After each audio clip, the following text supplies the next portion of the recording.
ঈদ মোবারক। ঈদ উল আজহার বিশেষ কেমন আছেন অনুষ্ঠানে আপনাদের স্বাগত জানাচ্ছি। আমি ডাক্তার মোহাম্মদ আনোয়ারুল আলম। দর্শক, চিকিৎসা পেশা একটি মহান পেশা, এটা আমরা সবাই জানি, এবং মানুষের উন্নয়নে চিকিৎসার ক্ষেত্রে চিকিৎসকরা ভূমিকা রেখে থাকেন।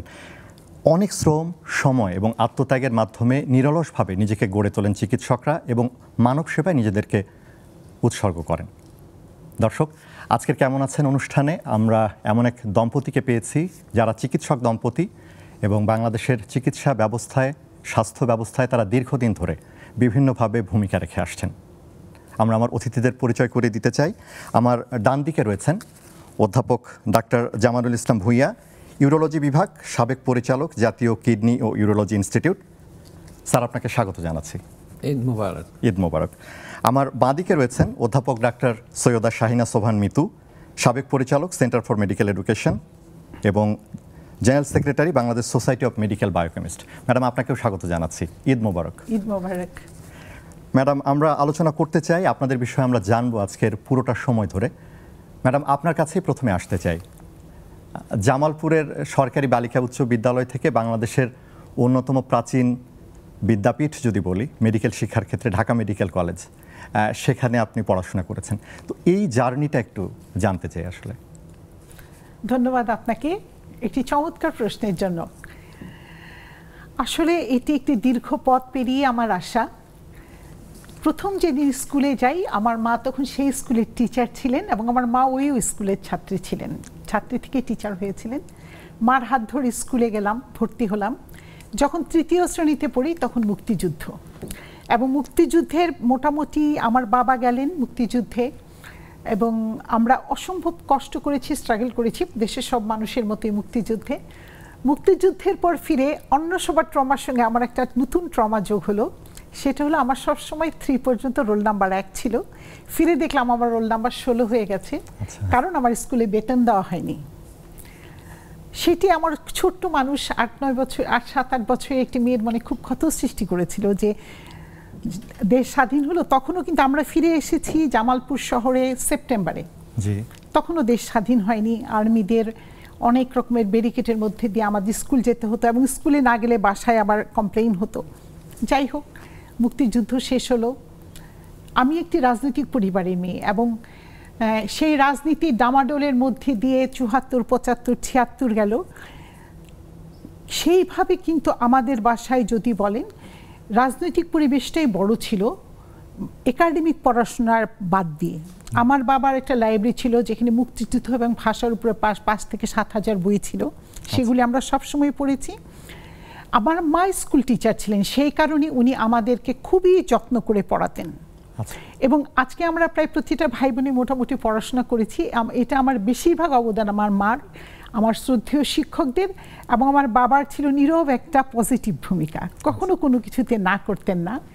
উনি ঢাকায় যখন আসতেন জিজ্ঞেস করতেন তোমাদের কি লাগবে, তো আমরা জানতাম বইয়ের লিস্ট দিতে হবে, আমরা তাকে বইয়ের লিস্ট দিয়ে দিতাম, এবং সেই বই আসতো যখন মনে হতো যে বিশাল অনেক বড় একটা জিনিস আসছে। যেমন একটা মজার ছোট্ট ঘটনা বলি, জামালপুরে তখনও টিভির কানেকশন যায়নি, শোনা যাচ্ছিল যে টিভি হয়তো এসে যাবে। তা আব্বা ঢাকায় গেলে এবার আমরা বললাম আব্বা আমরা এবার টিভি চাই। তো আব্বার আসলেন, বাসায় নামলেন। ওই সময় দ্রুতযান ট্রেনটা দুপুরে আসতো জামালপুরে। তো ট্রেন আসতো, বুঝলাম ট্রেন আসতেছে। আব্বা আসলেন, পৌঁছলেন, দেখলাম রিক্সা করে নামলেন বাসায়। 2টা রিক্সাতেই বড় বড় টিভির সাইজের 2টা বক্স। তো আমরা চিন্তা করলাম যে 2টা টিভি কিনলো কেন আব্বা। তারপরে দেখা গেল সেখানে কোনো টিভি নেই, শুধু বই, বই এবং বই।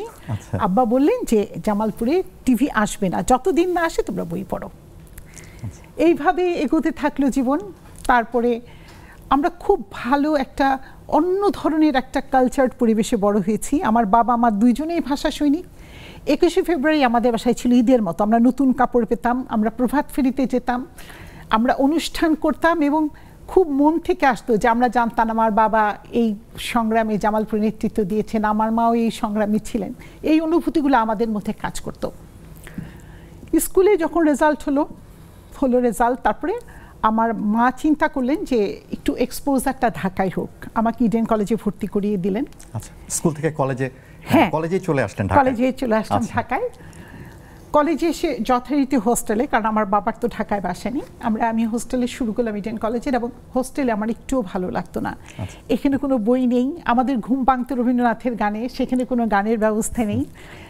আরেকটি কথা, সেখানে খাবারও আমার পছন্দ হলো না, কারণ আমরা একটু ভালো মন্দ খেয়ে বড় হয়েছি। তাছাড়া হোস্টেলের স্বাধীনতা নেই, আমার খুব দমবন্ধ লাগতো, এবং আমি ঠিক মন বসিয়ে পড়তে পারতাম না। মাস তিনেকের মাথায় একবার মাকে জানালাম আমি আগামীকালই চলে আসছি, আমি আর থাকবো না এখানে। আমার মাঝখানে আপনার হ্যাঁ মানে জাস্ট 3 মাস গেছে ফার্স্ট ইয়ারে, 3 থেকে 4 মাস। মাকে জানালাম, মা বলল ঠিক আছে। মা কিন্তু একবারও জোর করলেন না, মা বুঝলেন যে মেয়ের নিশ্চয়ই কোনো সমস্যা হচ্ছে। আমি শুধু বললাম মা আমি এখানে পড়তে পারছি না।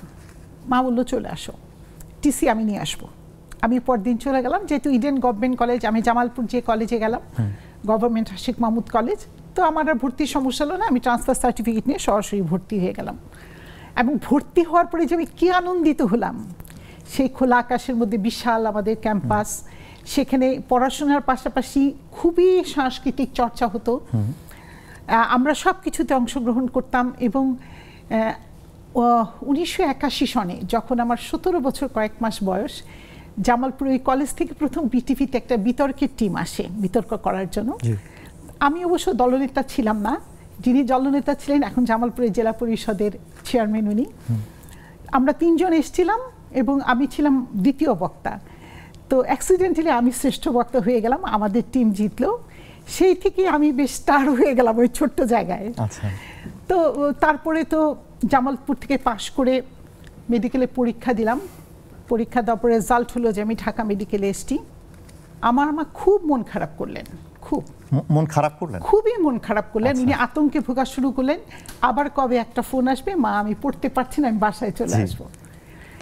মার খুব ইচ্ছা ছিল আমি ময়মনসিংহ মেডিকেলে পড়ি, কারণ আমার আম্মার যে ইমিডিয়েট পরের বোন ওই খালা 1970 সালে গ্র্যাজুয়েট ময়মনসিংহ মেডিকেলের, এবং উনি এখন এডিজি অ্যাডমিন হিসেবে রিটায়ার করেছেন। ওখানকার সব লোকজন আমাদের কাছাকাছি পরিচিত, জামালপুরের আমাদের স্কুলের অনেক, কলেজের অনেক ছেলেমেয়েরা ওই মেডিকেলে পড়ে। সেবার আমরা যে স্কুল বললেন সেই স্কুল থেকে আমরা 8 জন মেডিকেলে চান্স পেলাম মেয়েদের মধ্যে, ছেলেরা তো বয়েজ স্কুল থেকে পেয়েছেই আশিক কলেজ থেকে। তারপরে আম্মা খুব চিন্তা করে আমাকে আনলেন এবং খুব কষ্ট করে একটা হোস্টেলে ভালো সিট ম্যানেজ করে দিলেন, গণরুমে আমাকে দিলেন না। ওনার বন্ধু বান্ধব ছিল, যাই হোক যেভাবেই হোক, এবং আমার যাতে অনেক মানে কমফোর্টেবল হয় আমার স্টেটা, এটা উনি সর্বোচ্চ চেষ্টা করলেন। পড়াশোনা শুরু করলাম, কিন্তু আমার কখনো খারাপ লাগেনি। আমরা আসবো মেডিকেলের গল্প, আমরা একটু স্যারের কাছে আসতে চাই। স্যার আপনি কুমিল্লার মানুষ আমরা জানি, তো সেখান থেকে সিলেট মেডিকেল, চিকিৎসা পেশাটাকে আসলে কেন বেছে নিলেন? আসলে এই স্বপ্নটা দেখলেন বা কেন এলেন? আসলে আমি যখন ছোট তখন থেকে আমি ক্লাসে ফার্স্ট হতাম। আমি কিন্তু গ্রামের স্কুলে প্রথম। আমাদের প্রাইমারি স্কুল আমার বাড়ির পাশেই, তারপরে হাই স্কুল। তখন আমার দাদা জীবিত। আমার দাদা আর আব্বা বিজনেস করতেন, আব্বা থাকতো নারায়ণগঞ্জে। তো দাদারও একটা বিশাল স্বপ্ন ছিল, আমার মারও বিশাল স্বপ্ন ছিল যে আমি ডাক্তার হব, আমার আরেক ভাই ইঞ্জিনিয়ার হবে। এবং এটা মোটামুটি সবাই জানতো। এবং আমাদের একজন টিচার ছিল, আমি এই টিচারকে এখন শ্রদ্ধা ভরে স্মরণ করি, যদি টেলিভিশনের মাধ্যমে ওনার কারো থাকে শুনবে, সিদ্দিকুর রহমান। উনি কিন্তু রংপুরের মানুষ, রংপুর বেতারের উনি শিল্পীও ছিল। উনি আমাকে ডাকতো ডাগাদার সাহেব, ছোটকাল থেকে আমাকে ডাগাদার সাহেব ডাকতো, আর আমার বড় ভাইকে ডাকতো ইঞ্জিনিয়ার সাহেব। তো এই প্রেরণাটা ছোটকাল থেকে, তখন আমার কিন্তু এত বুঝ হয় না আমি কি ডাক্তার হব না ইঞ্জিনিয়ার হব, এত বুঝ হয়নি। কিন্তু একটাই ইয়ে ছিল যে যেহেতু ভালো ছাত্র ছিলাম, সবারই একটা আকাঙ্ক্ষা ছিল। এবং তখনই আমাকে আবার আমার দাদা ইন্টারভিউ দেওয়ালো ফজদারহাট ক্যাডেট কলেজে, যে আমাকে ওখানে ভর্তি করে দেবে। ফজদারহাট ক্যাডেট কলেজে আমি গেলাম, পরীক্ষা দিলাম, সব কিছুই হলো। তারপর মেডিকেল টেস্টে আমি কিন্তু তখন একটু ছোট ছিলাম এবং হাইটে আমি বাদ পড়ে গেলাম। একটু লম্বা কম ছিলেন? হ্যাঁ, আমি লম্বা কম ছিলাম। এখন যদিও মোটামুটি লম্বা, কিন্তু তখন আমি কম ছিলাম। সে কারণে আপনাকে আর ওরা নিল না ক্যাডেট কলেজে। তখন আমি এসে কুমিল্লা জিলা স্কুলে ভর্তি হলাম। তারপর তো জেলা স্কুল থেকে মোটামুটি ভালোই রেজাল্ট করলাম, মেট্রিক পাস করে ইন্টারমিডিয়েট ভিক্টোরিয়া কলেজ থেকে, তারপরে আপনার মেডিকেল কলেজে তারপরে সিলেট মেডিকেলে আসলেন। এখানেও আবার আরেকটা হিস্ট্রি আছে, আমাদেরও আবার একটু ঢাকা প্রীতি বেশি ছিল। তো যখন আমি ঢাকা মেডিকেল কলেজে চান্স পেলাম না, তখন কিন্তু আমি বুয়েটে ভর্তি হয়ে যাব এমন একটা আমার মনের মধ্যে, যদিও আমি সারা জীবন লালন করেছি আমি চিকিৎসক হব, তখন আমার মনে ঢুকলো আমি আর সিলেট যাব না, আমি বুয়েটে পড়বো। কিন্তু তখন একটু ফ্যামিলি প্রেশার দিয়েছে। তবে আমার একটা আমি নিজেকে এমনভাবেই আসলে আমি করি যে আমি কিন্তু আমাকে যদি আপনি একটা যে কোনো কাজে ঢুকিয়ে দেন, সেখানে কিন্তু আমি অ্যাডজাস্ট করে ফেলি। এবং জীবনের এই প্রান্তে এসে আমার কাছে মনে হয় ফ্যামিলির ওই ডিসিশনটা আমার জন্য দ্যাট ওয়াজ কারেক্ট ডিসিশন। যেটা সঠিক সিদ্ধান্তই ছিল আপনাকে এই জায়গায় আনার জন্য। জি ম্যাডাম, একটু আপনার কাছে আরেকবার আসি, সেটা হলো যে ওই যে বলছিলাম যে তখনকার সময়, এটা তো একটু আগের কথাই আমরা বলছি, তখন আসলে ধরেন যে ঢাকার বাইরে থেকে এসে আপনি যেটা বলছিলেন যে এখানে এসে থাকাটা, তো প্রথমে তো আপনি চলে গেছেন আসলে, তো তারপরে নিজেকে মানিয়ে নিলেন আসলে, তো এখানেও কিছু স্যাক্রিফাইস আছে আপনার আসলে? তা তো আছেই। যখন আমি ঢাকা মেডিকেলে চান্স পেলাম, আমার ভাই খুব কাঁদতেছিল আর মাকে বলতেছিল, কেন মা জামালপুরে মেডিকেল কলেজ নাই, তাহলে তো আপুনিকে আমরা চলে যেতে হতো না, আমরা একসাথেই থাকতে পারতাম। তো আসলাম মেডিকেলে, তো মিস করেছি ফ্যামিলিকে, মিস করেছি আমার আগের শিক্ষকদেরকে, আমার বাসার পরিবেশ পরিস্থিতি, আমার আগের বন্ধুদেরকে, স্কুলের বন্ধু কলেজের বন্ধুদেরকে তো মিস করেছি। তবে এখানে যে পরিবেশটা পেলাম, পরিবেশটাতে আমি খুব দ্রুত অ্যাডজাস্ট করে ফেললাম। আমার কোনো কষ্ট হয়নি মেডিকেল অ্যাডজাস্ট করতে। পড়াশোনাতে আইটেম পরীক্ষা, প্রথমে তো একটা আইটেমের প্রেশার থাকে অ্যানাটমিতে, সব মিলিয়ে আমার ভালো লাগা শুরু হয়ে গেল।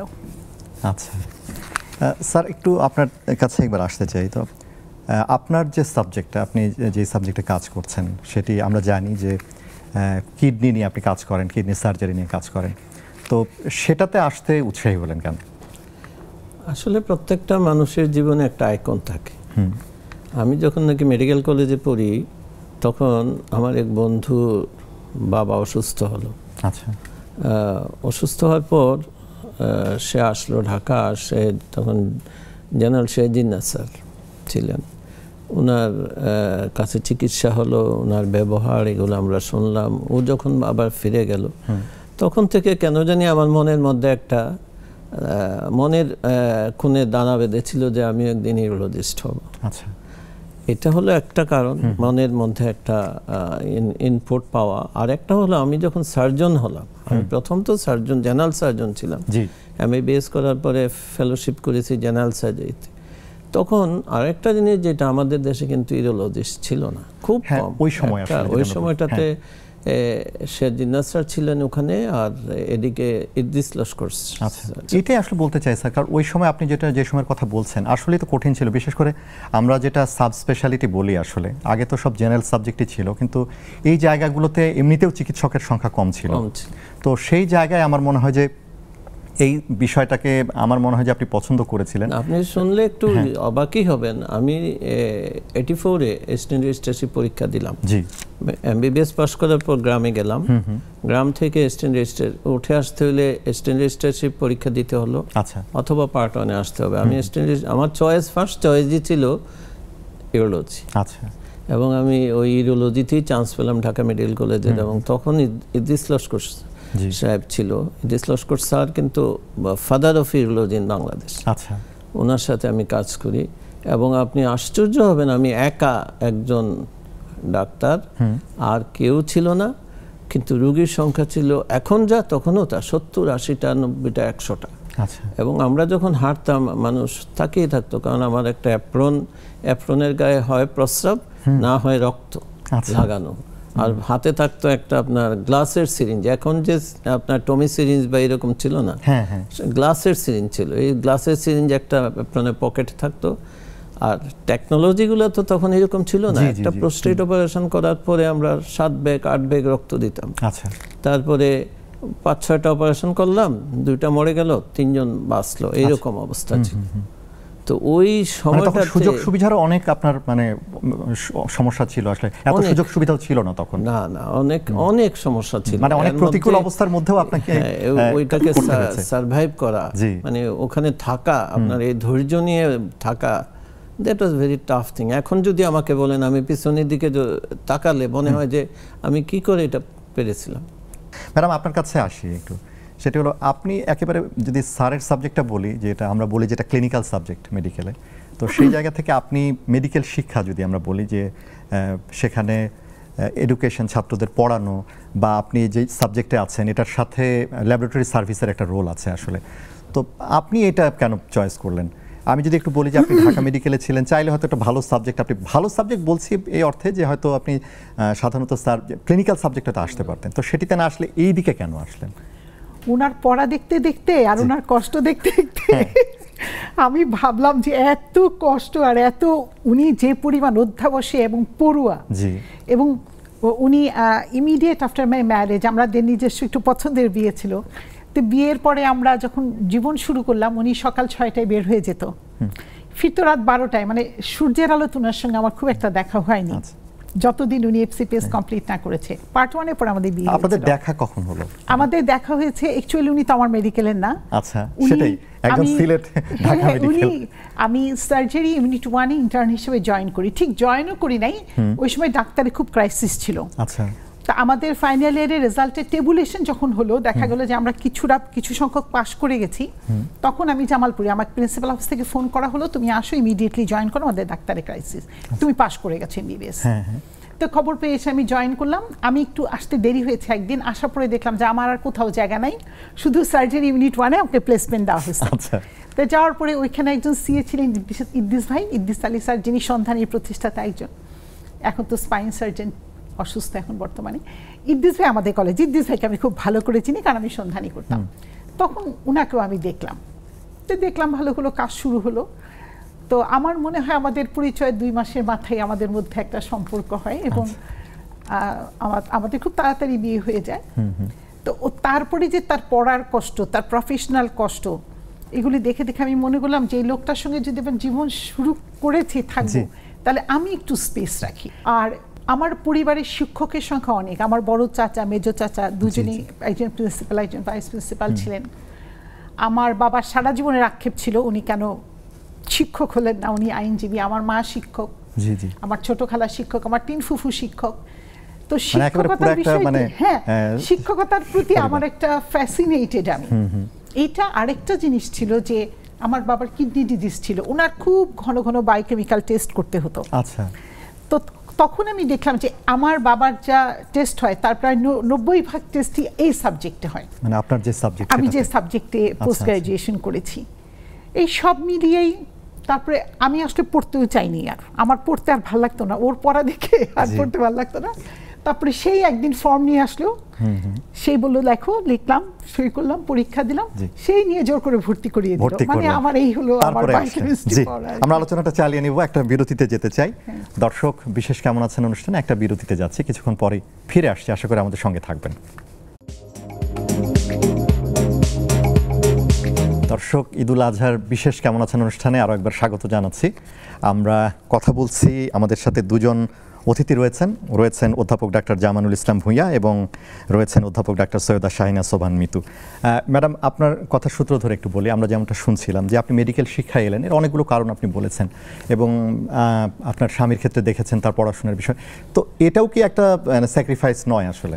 এটাও তো এক ধরনের স্যাক্রিফাইস যদি আমরা বলি আসলে, যে কারণ দুজনেই যদি এরকম একটা বড় সাবজেক্টে যাই আসলে, তখন যেটি হয় যে পরিবারকে সময় দেওয়ার একটা বিষয় থাকে, তারপরে ছেলে মেয়েদের সময় দেওয়ার বিষয় থাকে, তো সেই জায়গায় মনে হয় সেটিও চিন্তা করেছেন মনে হয়, আমার যেটা মনে হয়। এবং অনেক চিকিৎসকদের ক্ষেত্রে এটা হয়, চিন্তা করেছেন, এবং অনেক চিকিৎসকদের মধ্যেই আমার মনে হয় যে এটা আছে, যে আসলে দুজনেই যদি এরকম বড় সাবজেক্টে যান তাহলে আসলে সময়ের ব্যাপারটা কঠিন হয়ে যায়, বাচ্চাদের সময় দেওয়া, সব কিছু মিলে এখানেও আমার মনে হয় আছে ডাক্তারদের, এখানেও কিছু তাদেরকে স্যাক্রিফাইস করতে হয়। স্যার, আপনার কাছে একটু আসি আসলে, সেটি হলো যে আপনাকে হাসপাতালে কাজ করতে হয় আসলে, চিকিৎসকদের ক্ষেত্রে বিশেষ করে আপনাদের মতো যারা সার্জন আসলে, বিশেষ করে তাদের তো সময়ের কোনো আসলে মানে নির্দিষ্ট কোনো বিষয় নেই আসলে, আপনাদের কাছে সময়টা ডিফারেন্ট আসলে, মানে কোনো কিছুই সময় মতো করা এটা ডিফিকাল্ট হয়ে যায়।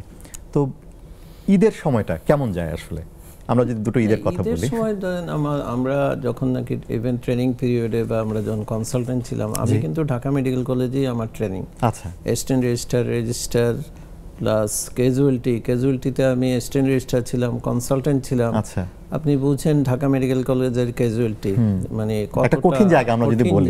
হ্যাঁ, কঠিন জায়গা। কেউ যদি ঢাকা মেডিকেল কলেজে ক্যাজুয়ালিটিতে কাজ করে, আমার মনে হয় এর চেয়ে বড় এক্সপোজার সারা ওয়ার্ল্ডে আছে কিনা আমার সন্দেহ আছে। আচ্ছা, এত পেশেন্ট, এত, এবং এখন তো অনেক পোস্ট ক্রিয়েট হয়েছে অনেক। আমরা যখন কনসালটেন্ট ছিলাম মেডিকেল অফিসার, আমি থাকতেই অনেকগুলো পোস্ট আমি প্রপোজাল করেছিলাম। আচ্ছা, তা পরবর্তীতে এই পোস্টগুলো হয়েছে।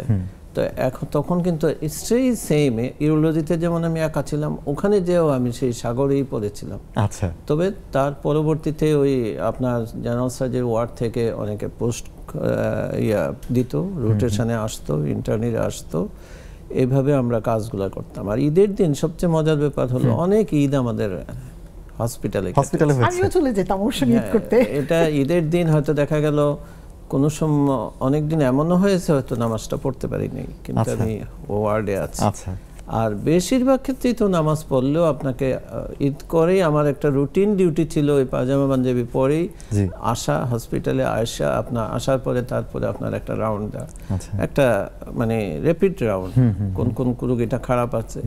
আর আমি ঢাকা মেডিকেল কলেজে আরেকটা জিনিস আমার স্মরণ করতে হয়, যে ঢাকা মেডিকেল কলেজের ইন্টার্নিরা যে সার্ভিস দেয় আপনার, এটা অভাবনীয়।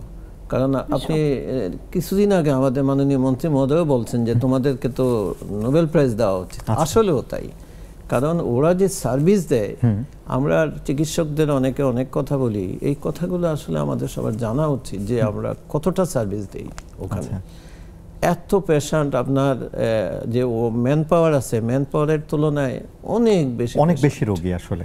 আমরা এই ফাঁকে আমি আরেকটা কথা বলি, আমরা যে বাহিরের এক্সাম্পল দিই, মনে করেন বাইরের এক্সাম্পল, এরা 5টা 6টা 2টা 3টা রোগী দেখে, আর আমি যখন ঢাকা মেডিকেল কলেজে আউটডোরে থাকি 200-300 রোগী দেখতে হয়। আচ্ছা, তাইলে অবস্থাটা চিন্তা করতে পারেন, একটা হিউম্যান একটা ক্যাপাসিটি বলে তো কথা আছে।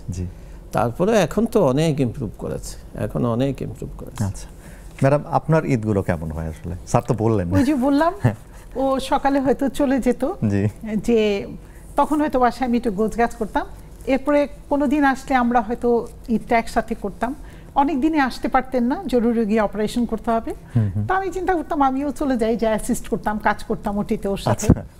সেইভাবে ঈদ কেটেছে এবং অনেক বছরই এভাবে কেটেছে আমাদের ঈদ। ঈদ আমাদের ওরকম মনে হয়নি, ঈদ মানে হাসপাতাল ঈদ করা আমাদের জন্য খুব মানে একটা সহজ বিষয় ছিল, সহজে মানে এটাকে আপনারা মানে মেনে নিয়েছিলাম, অ্যাকসেপ্ট করেছিলাম যে এইটাই ডাক্তারদের জীবনে, আমরা ওখানেও মজা করতাম না তা না, ওর মধ্যেও আমাদের বন্ধু বান্ধব থাকতো, আমরা এনজয় করেছি। তবে আমরা যখন কনসালটেন্ট হওয়ার পরে এই চ্যাপ্টারটা কমেছে, কারণ তখন তো অনকল না। আসলে আপনার কাজটাকে যদি আপনি আনন্দের সঙ্গে নিতে পারেন আসলে, কারণ আপনি যে তো এইটা হলো বিষয়, যে মানুষের জন্য কিছু করতে পারা।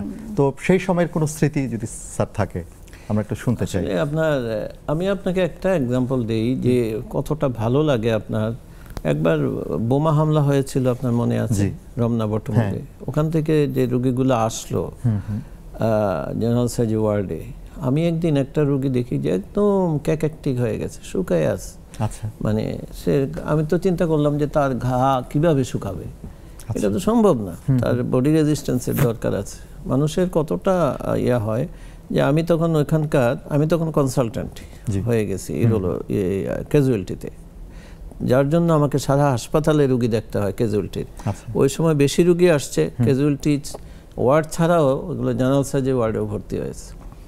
ওখানে গেলাম, দেখলাম, আমি একজন নার্সকে বললাম যে তোমাকে আমি 100 টাকা দিলাম, তুমি শুধু ওই রুগীটাকে ডেইলি 4টা ডিম খাওয়াবা, আর কোনো কাজ নেই। তখন ডিমের হালি কিন্তু অনেক কম ছিল, ডেইলি 4টা ডিমে আমি প্রায় 10-15 দিন পর ওই রুগীটাকে আবার দেখতে গেলাম।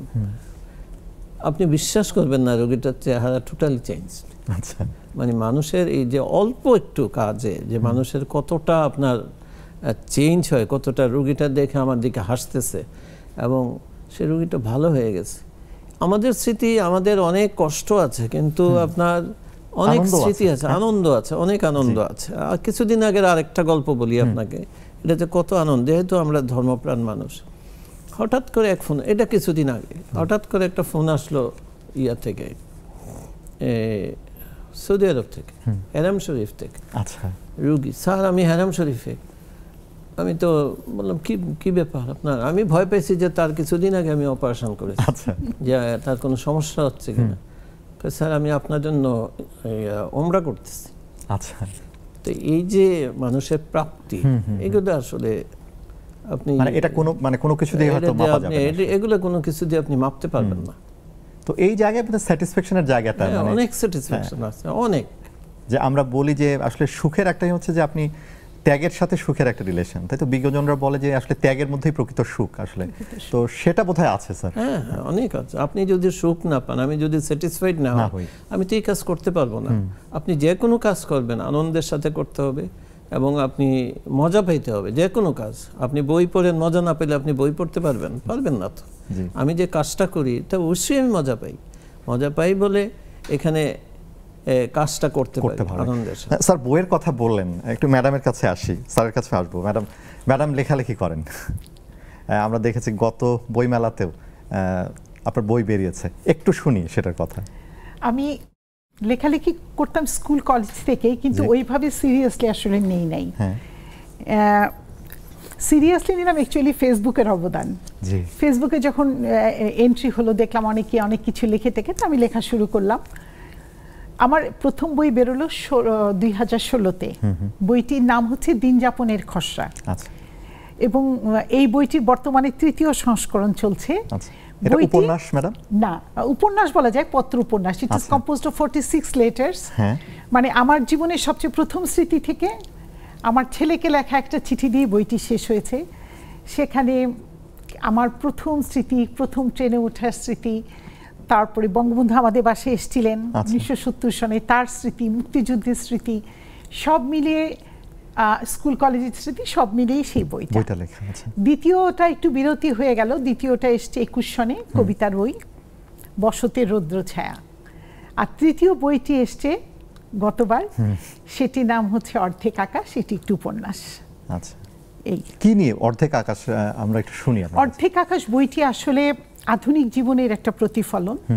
এখানে দুজন মানুষ, পরিণত বয়সের মানুষ, তারা দুজন গল্প করে, কথা বলে, কিন্তু তাদের কখনো চাক্ষুষ দেখা হয়নি। তাদের কথায় তাদের পরিবার আছে, তাদের প্রথম ভালোবাসা আছে, বাংলাদেশের ভাষা আন্দোলন আছে, মুক্তিযুদ্ধ আছে, তাদের শৈশব কৈশোরের অনেক স্মৃতি, সমসাময়িক ঘটনা, আবরার হত্যার বিষয়টি এসছে। ওই সময় ফেনীতে একটি মাদ্রাসায় একটি মেয়েকে পুড়িয়ে মারা হয়েছিল, সেই ঘটনাটিও আসছে। এবং বইটি লিখতে লিখতে কোভিড এসে যায়। কোভিডে তাদের গল্প চলতে থাকে কোভিড সংক্রান্ত বিষয়গুলো নিয়ে, এবং শেষটা একটু অন্যরকম। শেষে আসলে দেখা যায় যে আসলে এটি ছিল এক ধরনের আত্মকথন। আসলে কেউই ছিল না, একা মানুষটি নিজে নিজেই গল্প করছিলেন, আরেকজনকে কথা বলছে। জি, নিশ্চয়ই সুন্দর। স্যার একটু আপনার কাছে আসি। আপনার একটা বই আমরা পেয়েছি, আসলে আমরা জানি যে কিডনি বিষয় নিয়ে আপনি কাজ করেন, একটা বই আমরা পেয়েছি, সেই বইটার বিষয়ে যদি একটু শুনি। ওনার মতো আমি এত লেখক না, তবে আমি যেটা ফিল করেছিলাম যে আমাদের দেশের রোগীরা অনেক সাফার করে, এবং সবচেয়ে বড় সাফার করে না বুঝে, কিংবা গ্রামের কেউ বলে দেয় অমুক ডাক্তারের কাছে যাও, গেল সে আবার রেফার করলো অমুকের কাছে যাও, সে গেল। দেখা গেল একটা রোগী আমাদের মানে কাছে আসতে আসতে হয়তো তার অনেক অর্থ ব্যয়, সময় ব্যয়, রোগের যে ক্ষতি বা রোগটাও গাঢ় হয়ে যায়। এই বিষয়টা একটু বলি যে আসলে আমাদের দেশে যে কখন চিকিৎসকের কাছে যাব, কখন যাব, কার কাছে যাব, কার কাছে যাব, কোথায় যাব, এই জিনিসটা বোধহয় খুব জরুরি। এই জিনিসটা আর কিছু বেসিক জিনিস, যেমন আমি কতটুকু পানি খাবো, আমি এই রোগটা হইলে প্রথম কি করব, এইটা আমার মাথায় হঠাৎ আসলো যে বাংলাতে ইউরোলজি বই নাই। আচ্ছা, একটা দুইটা আছে, কিন্তু অত সহজ করে আরো আমি চিন্তা করলাম যে কতটা সহজ করা যায় একটা, যাতে সাধারণ মানুষ এটা পড়তে পারে, বুঝতে পারে। এবং সে মানে মনে করেন যে নেফ্রোলজি বললে কেউ বুঝবে না নেফ্রোলজি, ইউরোলজি কয়জন লোক আছে বুঝে যে ইউরোলজি। ইভেন ডাক্তাররা আপনি জিজ্ঞেস করেন অনেক ডাক্তার যে ইউরোলজি কাকে বলে, দেখবেন বলতে পারবে না। তো এই জন্য আমি ওইখানে এই বইটাকে লিখেছি সাধারণ মানুষের জন্য, এবং অতি সহজ ভাষায় কেউ যদি এই বইটা পড়ে আশা করে উপকৃত হবে, তাদের এই দৌড়াদৌড়ি লাগবে না। তারপরে আরেকটা জিনিস বলি, পানি খাওয়া। দেখবেন আপনার মা, দাদি, নানি থেকে শুরু করে সবাই কিন্তু বলে পানি খাও, পানি খাও, প্রস্রাবে জ্বালাপোড়া করতেছে, পানি খাও। হয়তো দেখা গেল সে পানি খেতে খেতে সে মরেই গেল। কারণ হলো কি, আমি বলি কিডনি যদি নষ্ট থাকে আর আপনি যদি বেশি বেশি পানি খান, তা আপনি তো পানি ওয়াটার লগিং হয়ে আপনি মারা যাবেন। কাজে পানিটাও আপনি কতটুকু খাবেন এটাও আপনার একটা চিকিৎসকের পরামর্শ আছে। নর্মালি যেমন আপনি পানি খাবেন 10 থেকে 12 গ্লাস, 2.5 থেকে 3 লিটার খাবেন, যেমন এটা স্বাভাবিক মানুষের জন্য ঠিক আছে, স্বাভাবিক মানুষ। কিন্তু এর আগে আপনাকে জানতে হবে আপনার কিডনিটা ঠিক আছে কিনা। এখন যদি আপনি 3 লিটার পানি একটা কিডনি ফেলিউর রোগীকে খেতে দেন, তাহলে তো তার ওয়াটার লগিং হবে সারা বডিতে, পরে কার্ডিয়াক ফেলিউর হলে মারা যাবে। তো এই চিন্তা থেকেই আসলে আমি বইটা লেখা। নিশ্চয়ই বইটা থেকে উপকৃত হবে আসলে মানুষ। নিশ্চয়ই নিশ্চয়ই। আমাকে অনেক রোগীরা ফিডব্যাক দিয়েছে অলরেডি যে তারা বলছে খুবই উপকৃত হয় তারা। আপনার আসলে মানে এই মানে কি বলবো, একটু জটিলই বলবো আসলে, বা এই সময় বের করেছেন আপনি এরকম একটা বই লেখার জন্য। সবচেয়ে জটিল আপনার বাংলায় লেখা। আচ্ছা, মেডিকেল টার্মগুলোকে আপনি বাংলায় যদি আনেন, আমি বাংলা টার্মিনোলজি করা অনেক খুব কঠিন আসলে। এগুলোকে যেমন আমি একটা এক্সাম্পল দিই আপনাকে, হাইপোস্পিডিয়া। বাংলা হইলো এটা, আমি দেখলাম ডিকশনারি, অধমূত্র রন্ধিতা। জি, এইটা তো আমার মানা হয় বাংলা সাহিত্যবিদরা বুঝবে না।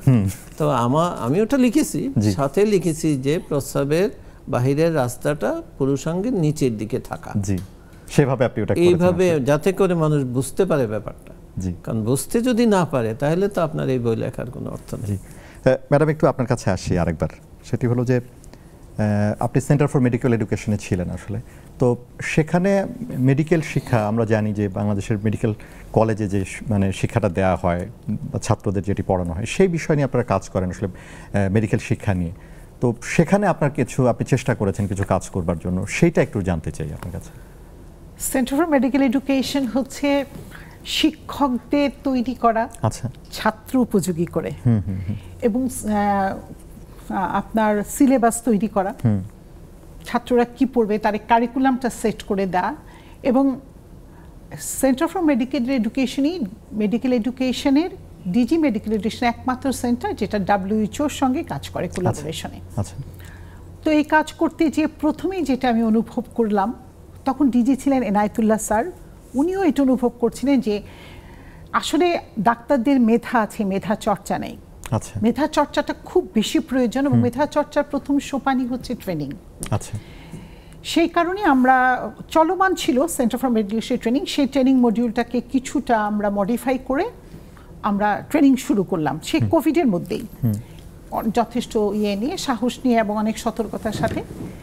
এবং আমাদের গভর্নমেন্ট যা বাজেট দিয়েছিল এবং আমাদের সেন্টার ফর মেডিকেল এডুকেশনের যা লোকবল, বছর শেষে মাত্র আমরা হাইয়েস্ট 300 জনকে ট্রেনিং দিতে পারলাম। বাংলাদেশে মেডিকেল শিক্ষক, medical private, government medical, army, dental private government মিলিয়ে প্রায় 9000-এর অধিক। 9000-এর বেশি। আচ্ছা, আমরা তখন মানে হয়ে গেলাম যে তাহলে এটা কত বছরে দিব, দিতে দিতে তো নতুন আবার সিস্টেম চলে আসবে, মানে কতদিনে এতগুলো শিক্ষককে ট্রেনিং দিব। তখন আমরা ঠিক ওই মুহূর্তেই আমরা ব্লেন্ডেড লার্নিং নিয়ে কাজ করছিলাম A2I এবং ICT মিনিস্ট্রির সাথে। আমি ডিজি মেডিকেল এডুকেশনের তরফ থেকে ওখানে কাজ করতাম, এনআইএস স্যারও থাকতেন।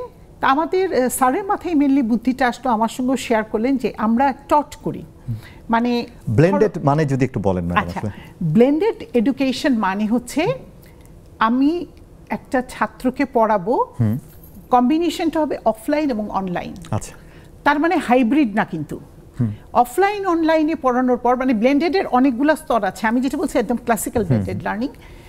এই যে আমি পড়াচ্ছি, মনে করো আমি একটা লেকচার দিলাম অন কার্ডিয়াক মার্কার্স, এটা আমি যখন পড়ালাম অনলাইনেও ছাত্ররা থাকলো, কক্সবাজার মেডিকেল কলেজে হয়তো বায়োকেমিস্ট্রি মেডিকেল অত ভালো টিচার নাই, তারাও আমার সাথে আসলে ইন্টারঅ্যাক্টিভ হলো। আচ্ছা, আমি স্লাইড শো করলাম, তারা সবই দেখলো এবং হয়তো ক্লাসের শেষে আমি কিছু প্রশ্ন করলাম, কিছু কুইজ দিলাম, সব হলো। এবং এই ক্লাসটা কিন্তু আমাদের ওয়েবসাইটে সংরক্ষিত থাকলো। ছাত্র যখন বাসায় যাবে, হোস্টেলে যাবে, যখন একটু সময় পাবে, গাড়িতে বসবে, এই ক্লাসটা সে আবার রিভিউ করে নিতে পারলো। This is a classical example of blended learning. আচ্ছা, জি, ধন্যবাদ। আমরা আরেকটা বিরতিতে যাব। দর্শক কেমন আছেন অনুষ্ঠানে আরও একটা বিরতি নিচ্ছি, কিছুক্ষণ পরে ফিরে আসছি।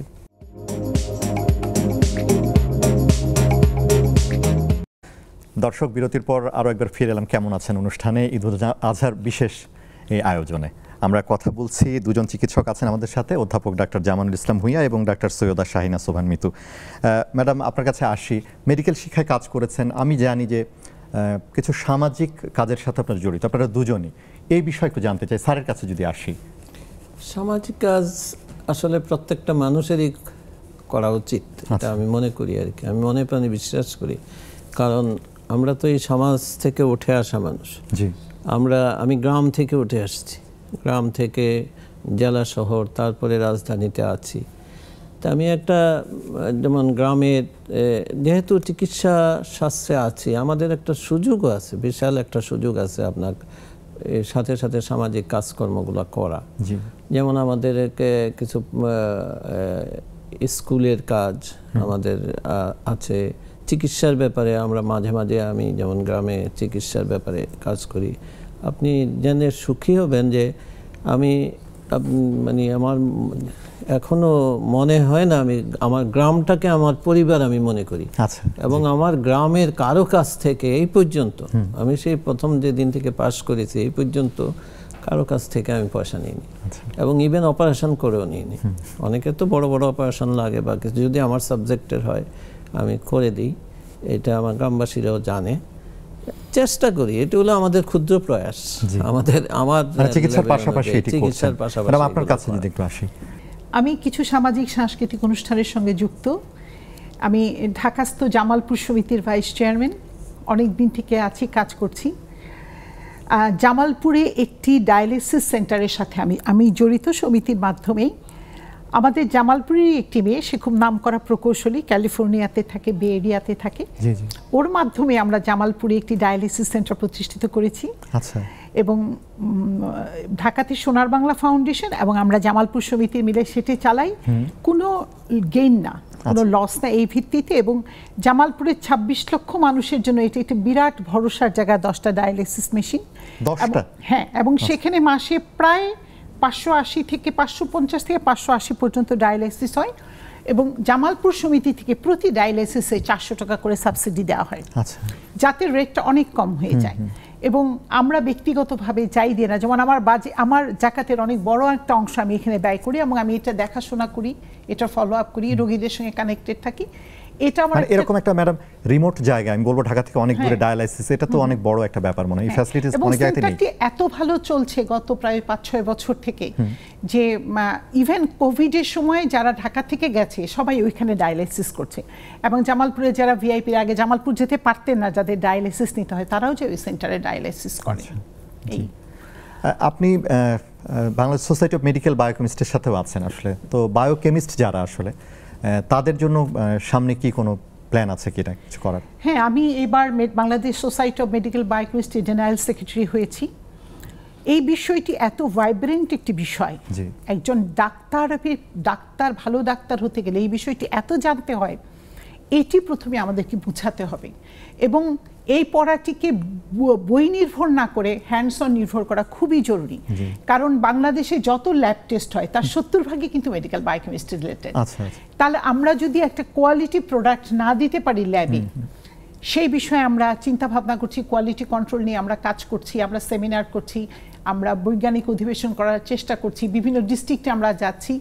এবং আধুনিকতম চিকিৎসা, মানে যে সমস্ত পড়া আসছে, আধুনিকতম বিষয় আসছে, সেগুলো আমরা Bangladesh society of medical biochemistry সদস্যদের মধ্যে আমরা ছড়িয়ে দেওয়ার চেষ্টা করছি পদ সৃষ্টি করার। জি স্যার, একটু আপনার কাছে আসি।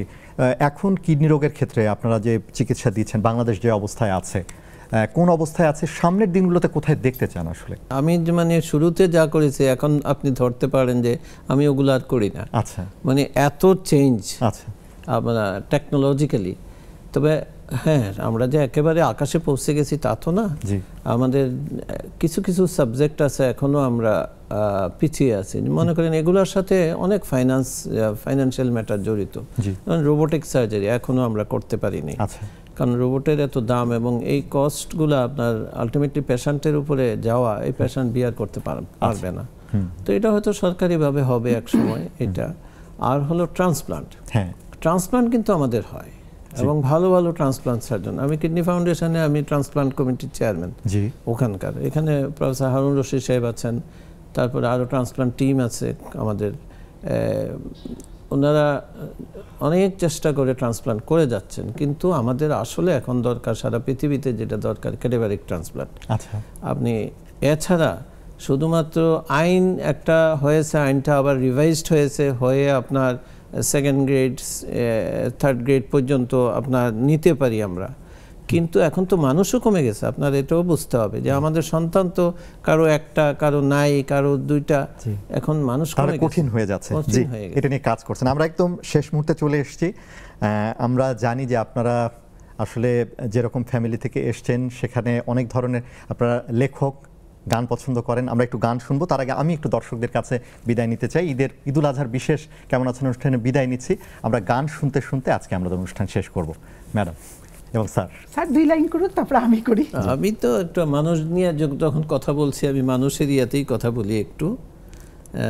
আমি এমনি ঘরে বসে ফোক সংই গাই বেশি। জি, এটা মানুষ ধরো মানুষ ভজ, শুন বলি রে পাগল মন, মানুষ ধরো মানুষ ভজ, শুন বলি রে পাগল মন। মানুষের ভিতরে মানুষ করিতেছে বিরাজন, হায়রে মানুষের ভিতরে মানুষ করিতেছে বিরাজন। মানুষ ধরো মানুষ ভজ, শুন বলি রে পাগল মন, মানুষ ধরো মানুষ ভজ, শুন বলি রে পাগল মন। 2 লাইন কবিতা পড়ি, আমার বাবার লেখা। এই তো জীবন, মাঠ ঘাট বন, কখনো হলদে কখনো ধূসর, কুচি কিশলয় কখনো ঊষর, সেই মাঠে মাঠে হোক ফুল বোনা, সেই ফুলে ফুলে ফুটুক গোসনা, আজ এই প্রভাতের এই তো কামনা। একটু গান করি রবীন্দ্রনাথ ঠাকুরের। আমার মনের কোণের বাইরে, আমার মনের কোণের বাইরে, আমি জানলা খুলে ক্ষণে ক্ষণে চাই রে, আমার মনের কোণের বাইরে। কোন অনেক দূরে উদাসুরে, কোন অনেক দূরে উদাসুরে, আভাস যে কার পাইরে, আছে আছে নাই রে, আমার মনের কোণের বাইরে।